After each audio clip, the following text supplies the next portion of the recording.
Ajarlah kami selalu untuk memahami semua perintah-Mu, agar iman kami tumbuh pada Tuhan, sumber hidup umat-Mu. Makin lama semakin kuat iman kami kepadamu.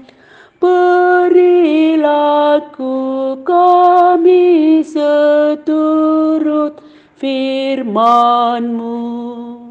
Kita berdoa. Terima kasih Bapa di surga atas pagi hari yang sejuk ini. Sejukkanlah hati dan pikiran kami lewat firman-Mu yang akan menyapa kami pada saat ini. Di dalam Kristus Yesus kami berdoa dan mengucap syukur. Amin. Shalom dan selamat pagi untuk kita semua. Firman Tuhan yang menjadi renungan bagi kita hari ini yang tertulis dalam Kitab 1 Tesalonika pasal 4 ayat 9. Tentang kasih persaudaraan tidak perlu dituliskan kepadamu, karena kamu sendiri telah belajar kasih mengasihi dari Allah. Demikian firman Tuhan. Ayat renungan kita pagi ini adalah salah satu ayat yang mengingatkan kita betapa pentingnya kita belajar. Dengan belajar akan firman Tuhan, maka semakin banyak melakukan sikap kekristenan terhadap apa dan siapapun, termasuk memahami dan menyelami kehendak Allah lebih fokus. Dengan giat belajar firman Tuhan yang memotivasi kerja, maka salurkan kasih serta berkat yang melimpah.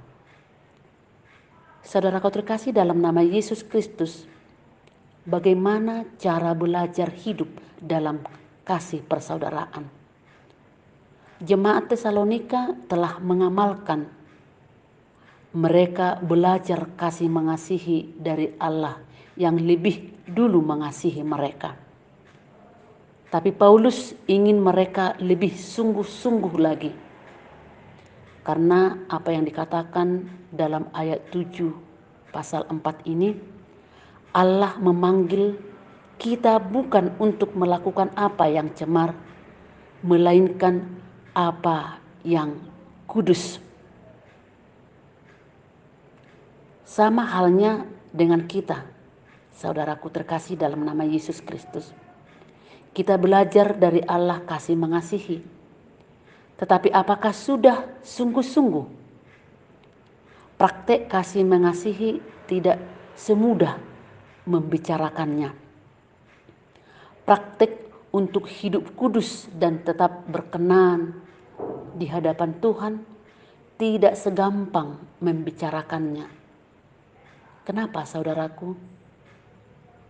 Kita hidup di dunia ini berhadapan dengan berbagai kepentingan, berhadapan berbagai keindahan dunia, berbagai pengaruh yang mungkin kita tidak sadari semakin membawa kita jauh dari Tuhan dan mencemari hidup kita dengan hal-hal duniawi.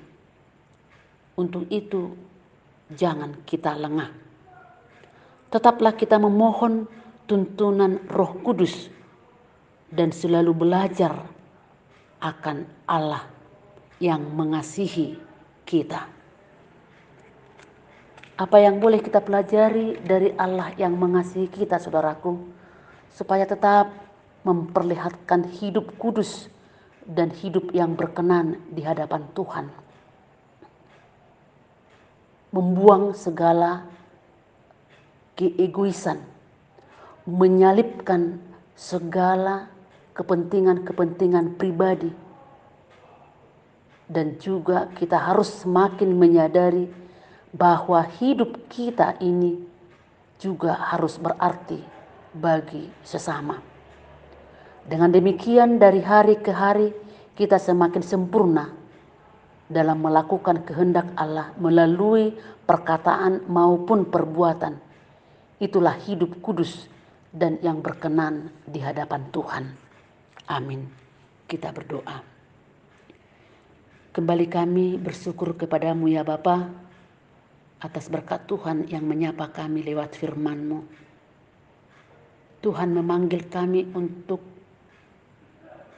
melakukan pekerjaan-pekerjaan yang memancarkan kekudusan yang daripada Tuhan. Jangan biarkan kami Bapa dicemari oleh perbuatan-perbuatan hawa nafsu duniawi. Tetapi tetaplah kami belajar akan Tuhan yang mengasihi kami. Meningkatkan hidup saling mengasihi dalam setiap persekutuan kami, setiap pelayanan kami, sehingga hidup kami senantiasa berkenan di hadapan Tuhan. Berkati kami semuanya, berkati jemaat-Mu dimanapun mereka berada pada saat ini. Persekutukan kami dalam kasih-Mu. Ampuni kami dari segala dosa-dosa kami, agar kami layak di hadapan-Mu Bapa. Di dalam Kristus Yesus sempurnakan doa kami. Amin.